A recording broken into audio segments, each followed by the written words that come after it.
Olá, tudo bem?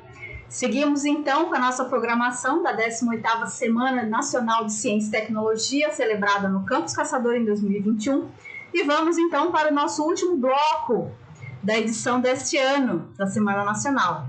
Certo? Então, como sempre, 16 horas, estamos aí com os vídeos. Aproveite até o final. Tchau! Olá, sou a professora Bianca e também coordenadora do projeto de pesquisa Perfil de Estudantes Cotistas PPI do IFSC Campus Caçador. Esse é um projeto que foi contemplado pelo edital universal do IFSC e ele conta com a participação de 2 bolsistas, o aluno João Vitor, do curso de graduação em Sistemas de Informação, e também a aluna Emanuele, do curso técnico em plásticos integrado ao ensino médio. Além disso, esse projeto também conta com o apoio de 2 professores, o professor Diogo e o professor Marcelo. O nosso projeto tem por objetivo compreender o perfil socioeconômico dos estudantes cotistas PPI do IFSC Campus Caçador, ou seja, compreender aspectos sociais e econômicos deles, através da Lei de Cotas aprovada em 2002 no Brasil. Se tornou obrigatório que todas as instituições de ensino superior federais do país reservem parte de suas vagas para os alunos oriundos de escolas públicas de baixa renda, pretos, pardos e indígenas. Tratam-se de ações afirmativas importantes na luta pela redução de desigualdades econômicas, sociais e educacionais históricas entre pessoas de diferentes raças. Para que isso seja efetivo, é importante não só ofertar essas vagas, mas também dar visibilidade às mesmas, para que a população conheça sua existência, e pensar em estratégia para o acesso, permanência e êxito desse público na instituição. O projeto se encontra em etapa inicial. Em termos metodológicos, trabalharemos com a aplicação de questionários direcionados a estudantes cotistas PPI. As informações adquiridas desses questionários elas serão sistematizadas, ou seja, elas serão transformadas em tabelas e gráficos para que possamos fazer uma análise reflexiva. Essa estratégia metodológica que a gente escolheu, ela exige que o nosso projeto passe por um comitê de ética em pesquisa com pessoas. No momento, nós trabalhamos na criação desses questionários e o nosso projeto está em submissão pelo comitê de ética. Enquanto o comitê não faz a aprovação do nosso projeto, a gente efetua leituras de referenciais importantes sobre pesquisa científica e de temas de inclusão de estudantes negros em instituições de ensino, além de encontros para discutirmos e construirmos conhecimentos sobre as leituras realizadas. Sou o professor Marcelo, atualmente estou como coordenador do NEAB, que é o Núcleo de Estudos Afro-Brasileiros e Indígenas, no Campus Caçador. Todos os integrantes deste projeto também fazem parte do NEAB no campus. A execução desse projeto é mais uma ação para que possamos dar mais espaço, força e voz ao NEAB do campus, e assim as importantes discussões nele realizadas.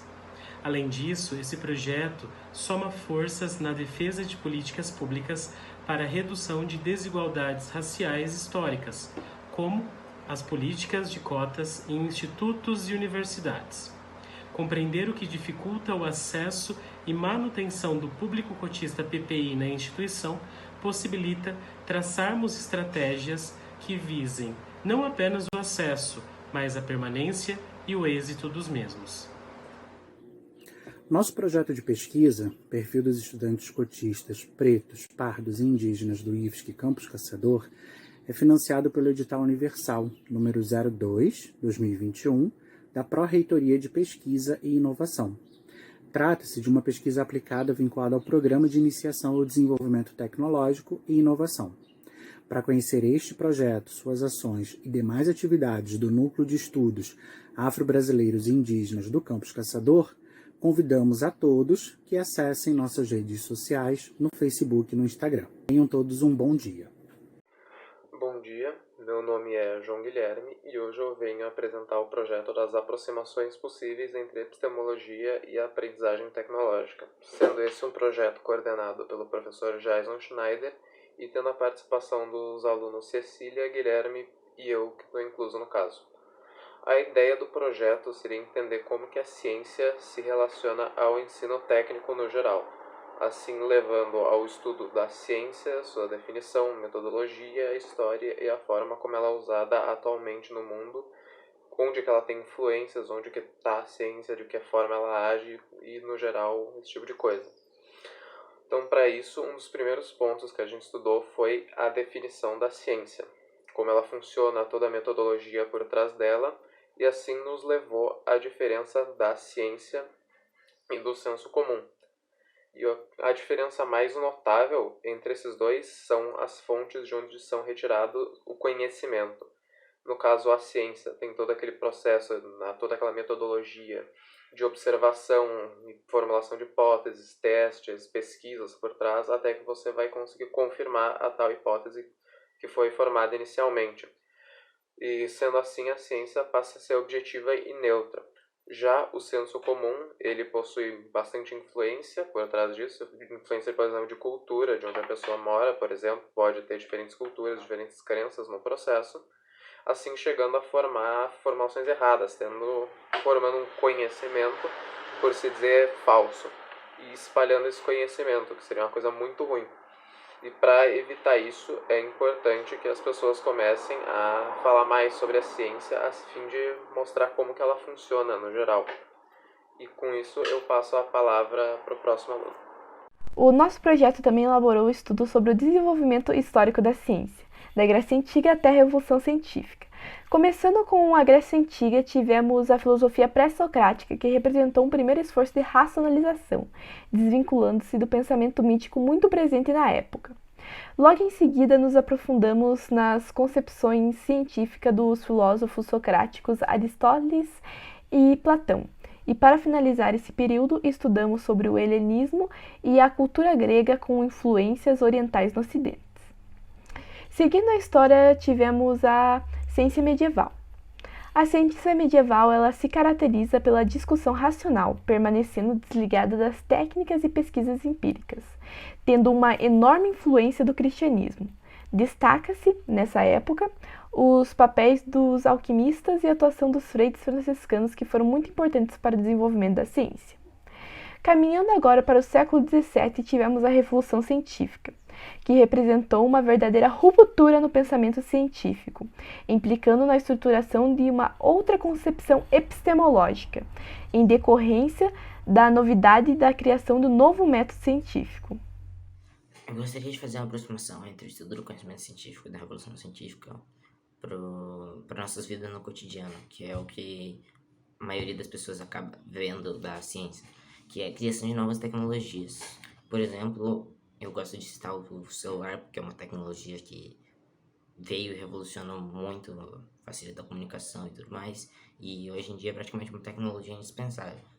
Mas não só coisas tão complexas quanto o celular, um simples material que usa para fazer o plástico da tampa de uma caneta, ou sei lá, plástico de peças automotivas, peças de computador, que são os polímeros, que nada mais são que materiais feitos pela ligação de vários componentes, vários elementos, que aí, conforme eles vão testando, eles vão achando novas características. Mas, assim como os polímeros, dentro da área da informática, a gente tem os discos rígidos, os processadores e praticamente todos os componentes do computador, que são fruto de um processo de experimentação gigantesco, em que eles foram testando, aprendendo com os erros, até chegar no formato que a gente tem hoje. E além disso, com tecnologias, a gente pode fazer o estudo da sociologia.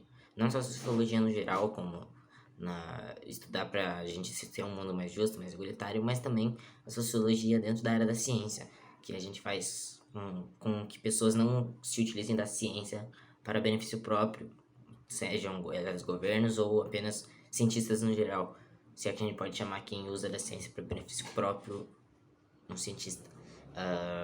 Mas coisas do tipo, em épocas como a pandemia, com a vacina, a gente tem que estudar essa sociologia para a gente ser justo e não usar a ciência para outros fins que não os dela mesmo. Olá, tudo bem? Eu sou a professora Maiara Tsutida Zanfra e também sou coordenadora do projeto de pesquisa Estudo do Método Paulo Freire, Reflexões e Práticas, que foi contemplado pelo edital didático-pedagógico do IFSC. Esta pesquisa vem sendo desenvolvida desde 2019 e já se encontra em sua segunda edição. Sua execução conta com a colaboração dos professores Bianca Moraes, Diogo Moreno e Patrícia Frangeli. Também conta com a colaboração de servidores do Instituto Federal do Paraná, representados por David Severo, Marta Severo e as graduandas Paula Stindlen e Suelen Wolff. É, portanto, uma pesquisa desenvolvida em caráter interinstitucional. Diante do cenário sombrio que vem permeando o processo de democratização do ensino no Brasil, seja por meio dos ataques sofridos com a emenda constitucional apelidada de Emenda do Fim do Mundo, que congelou gastos públicos pelos próximos 20 anos, seja pelo autoritarismo presente no movimento Escola Sem Partido, que prega uma escola sem viés ideológico, é preciso refletir sobre nossa prática pedagógica. Neste sentido, este projeto tem por objetivo oportunizar o conhecimento da obra do educador Paulo Freire, ampliando a formação político-pedagógica, uma vez que o autor instiga a prática de leitura crítica da realidade.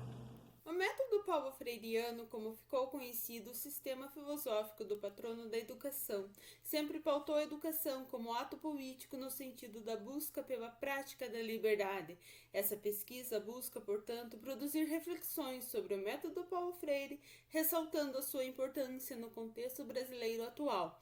Ao revisitar as obras de Freire, somos levados a repensar e ressignificar o sentido da escola que queremos e precisamos. Paulo Freire nos mostra a educação como caminho para a libertação, para o fortalecimento de uma experiência democrática, mas uma educação que não se limite às simples técnicas, às mecanizações. Uma educação que vincule a vida, a realidade e que possibilite a migração de uma transitividade ingênua para uma crítica. E uma educação crítica é inconcebível sem a experiência e prática constante do diálogo.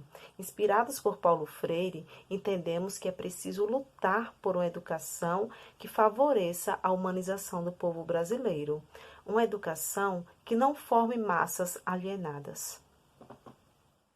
Neste segundo ano de execução do projeto, nós focamos no estudo reflexivo e dialogal da obra Educação como Prática da Liberdade.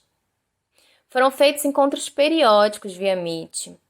Em cada encontro, a gente se dedicava ao estudo de um dos capítulos do livro, e um dos integrantes do projeto ficava responsável por mediar essas discussões.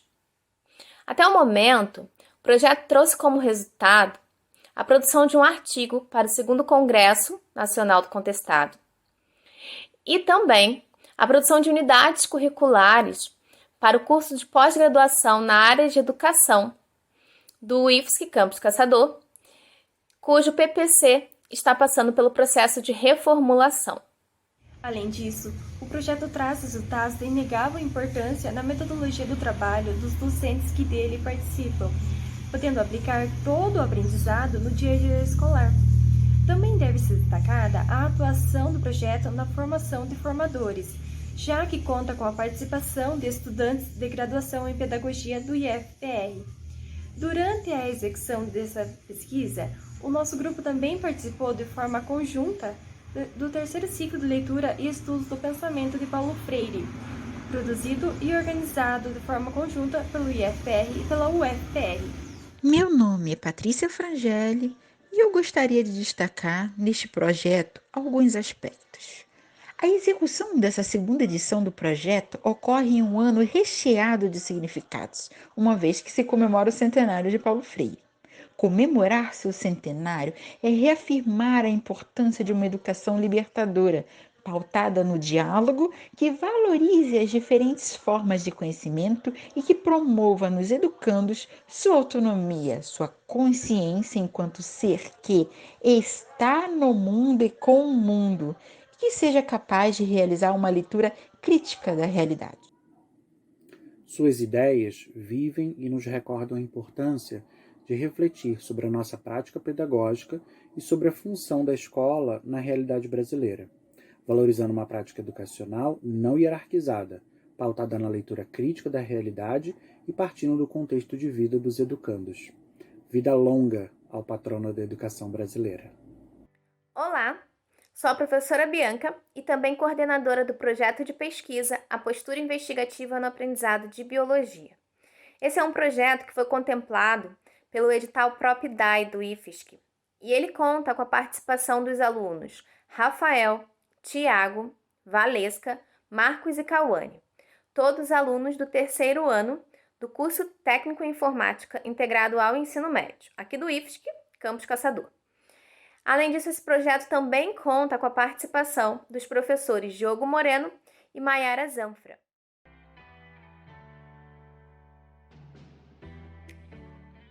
Esse projeto foi inspirado pelo fato de que muitos conhecimentos de biologia seriam de difícil compreensão por parte dos estudantes, seja pela grande quantidade de conteúdos, pelos vários nomes diferentes e complicados, pela dificuldade de visualizar algum desses conteúdos no cotidiano, entre outros fatores. Entendendo que o ensino mais prático, dinâmico, investigativo e experimental é um grande fator motivador e facilitador na aprendizagem de conteúdos de biologia, esse projeto se dedica a pensar e produzir materiais didáticos que ajudem nesse processo, incentivando o gosto pela ciência e o desenvolvimento de um pensamento de caráter investigativo nos estudantes. Mas o que seriam esses tais materiais didáticos? Eles são todo material utilizado com o objetivo de ensino, como por exemplo os livros didáticos, folders, vídeos informativos, jogos educativos, roteiros e atividades práticas e experimentais, e tudo mais que possa ser utilizado para ajudar no ensino.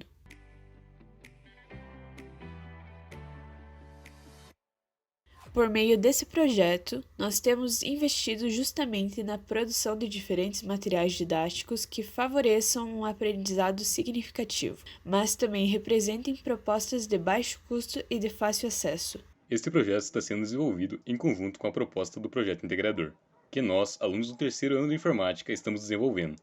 O Projeto Integrador, ou PI, é uma das unidades curriculares cursadas pelos alunos do curso Técnico Integrado em Informática. Por meio da nossa proposta de PI, estamos desenvolvendo e alimentando um site, no qual disponibilizamos os diferentes materiais que vamos produzindo. Assim, eles ficam acessíveis tanto para alunos quanto para outros professores que se interessem por utilizá-los em suas aulas. Para a criação do site, escolhemos trabalhar com o GitHub, por ele facilitar o desenvolvimento, oferecer a possibilidade de compartilhar o código e trabalhar em equipe, além de disponibilizar hospedagem gratuita. O Git controla o versionamento do código, já o GitHub é uma comunidade, onde estão mais de 65 milhões de pessoas desenvolvendo projetos. Usar o GitHub é bastante simples, você cria um repositório online, então é só dar o pull para copiá-lo para a máquina local.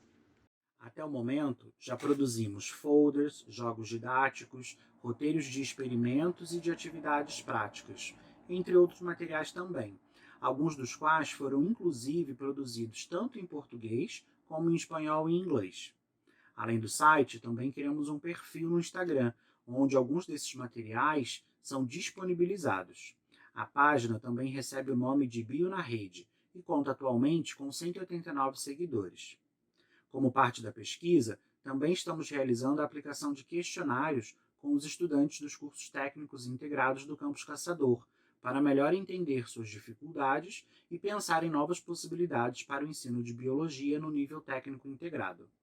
Os dados coletados com a aplicação desses questionários ainda serão alvo de análises e de reflexões aprofundadas, o que poderá gerar publicações no futuro.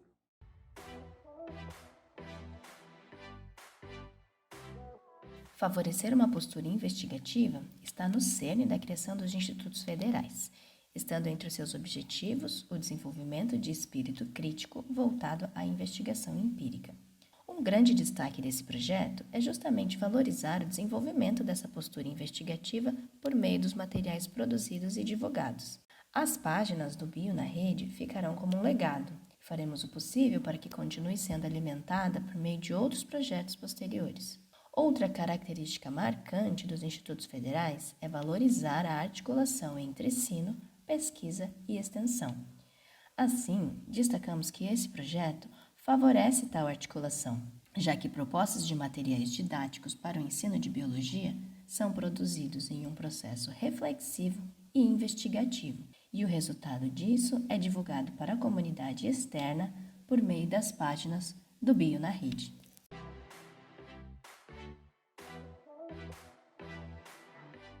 Venham conhecer a proposta do Bio na Rede. Acesse nosso site, sigam-nos no Instagram, @bio_na_rede, para ter acesso a conteúdos científicos. Nossa página tem compromisso com a ciência e com a verdade, e não com o negacionismo e fake news. Nosso compromisso é com a libertação por meio do conhecimento.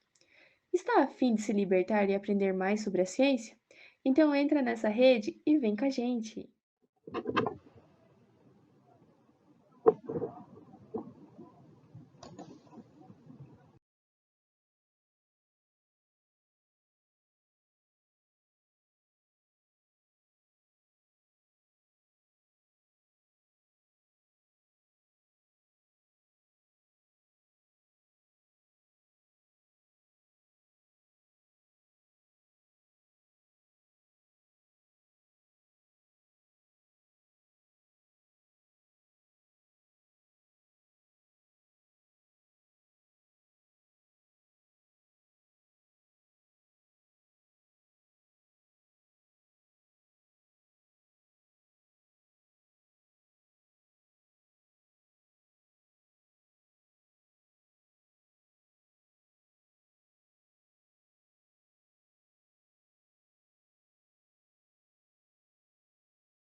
Olá, eu me chamo Fernanda, estou cursando o 3º ano do curso técnico em plásticos do IFSC Campus Caçador.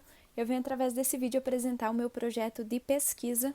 O coordenador do meu projeto é o professor Rodrigo Page e o grupo é composto por mim e por ele. O que é basicamente o nosso projeto?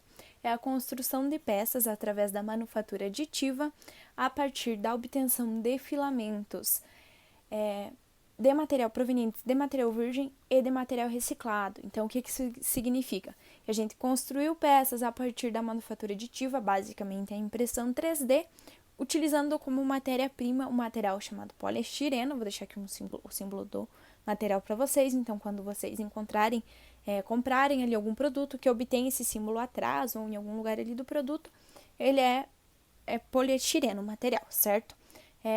E a gente comprou, essa matéria-prima, uma parte virgem e uma parte foi nós que produzimos. Já chegamos nessa parte. O que é a impressão 3D, então? Ela é basicamente a produção de peças a partir da disposição de camadas de material.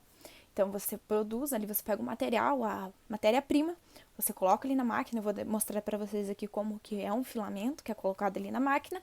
Ele passa através da máquina que sai passa ali, esquenta e sai no bico extrusor da máquina, camada por camada de material, uma por cima da outra, até formar a peça ou objeto que você deseja. Então, você vai lá, escolhe o objeto que você quer, seu objeto de desejo, você desenha ele utilizando um software CAD, um software de computador, um software computacional, desenha, passa ali para um pendrive, coloca lá na máquina e através das configurações da máquina você coloca a peça lá para trabalhar com a espessura que você quer, a gente utilizou ali materiais como matéria-prima, O que é utilizado na máquina são os filamentos. O que o nosso projeto visava atacar com o poliestireno virgem, o proveniente do material de descarte e reciclado. Acho que qualquer aluno hoje que estuda o plástico em si, qualquer pessoa ali, o que mais a gente pensa é diminuir os impactos que o plástico causa no meio ambiente ou tentar revertê-los, enfim. E o que a gente fez? A gente comprou o poliestireno virgem e produzimos um diretamente ali no campus, ali no IFSC, para a gente poder comparar os dois, e verificar ali se dava para a gente utilizar esse plástico esse filamento que a gente fez ali no campus para a produção de peças, Então, o que a gente fez? A gente utilizou ali corpos de caneta Bic, essas canetas transparentes, canetas esferográficas, essa parte transparente a gente utilizou ali, moemos, foi posto na máquina, passado por uma extrusora. Acho que um dos maiores desafios até foi a construção da matriz da máquina para que o filamento pudesse sair com 1,70 milímetros. Então, qualquer impressora 3D vendida nacionalmente hoje que utilize o filamento como matéria-prima, o filamento ele possui ali 1,70 milímetros. O comercial ele é vendido porque só basicamente para você conseguir introduzir ele na máquina ele precisa ter esse diâmetro, certo? Então a gente precisou ali fabricar uma matriz, né, para que pudesse pôr na máquina para produzirmos os filamentos. Então foi produzidos os filamentos, eu vou deixar aqui uma imagem para vocês. Foram produzidos esses filamentos. E aí, o que a gente fez? Para testar eles ali na máquina, né? Então, a gente fez vários testes, desenhamos os corpos de prova com base nas normas. A gente utilizou o software CAD ali para desenhar os corpos de prova, onde foram desenhados e passados para a máquina.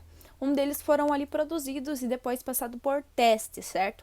Então, o que a gente fez? Eu vou deixar aqui uma imagem para vocês dos corpos de prova. O que está em branco ali é o material comprado, certo? Ele só está nessa cor porque ele veio com pigmento e o que a gente fez ali no campus, a gente não adicionou pigmento. O que a gente fez? A gente desenhou esses corpos de prova, vou deixar aqui uma imagem para vocês do desenho.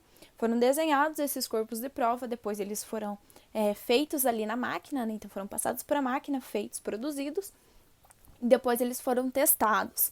Nos testes aqui, resultados que a gente chegou. Então, foram feitos ali, desenhados e tudo mais, né? Foram passados por testes de tração, enfim. E a gente, né, chegou ali que a diferença entre a média e o desvio padrão, né, é mínima. O que isso nos mostrou, né? Que os filamentos provenientes do material de descarte, né, eles possibilitam ali a construção de peças bastante similares aos provenientes do material comercial. Apesar de que o material comercial que a gente comprou, ele já foi produzido inicialmente com o intuito de ser extrudado, né? De passar ali por o processo de extrusão. Já esse material das canetas, ele foi produzido inicialmente, lá quando era um material virgem, com a intenção de ser injetado, certo? Que é um outro processo que alguns produtos plásticos passam ali, certo? Mas basicamente foi isso, a gente conseguiu ali alcançar o objetivo que a gente queria. Então, futuramente, né, nossos filamentos nossos filamentos reciclados podem ser utilizados para a produção de materiais que possam ser de bens, objetos, enfim, que possam ser comercializados futuramente. Então, basicamente seria isso. Muito obrigada pelo espaço. Tchau, tchau.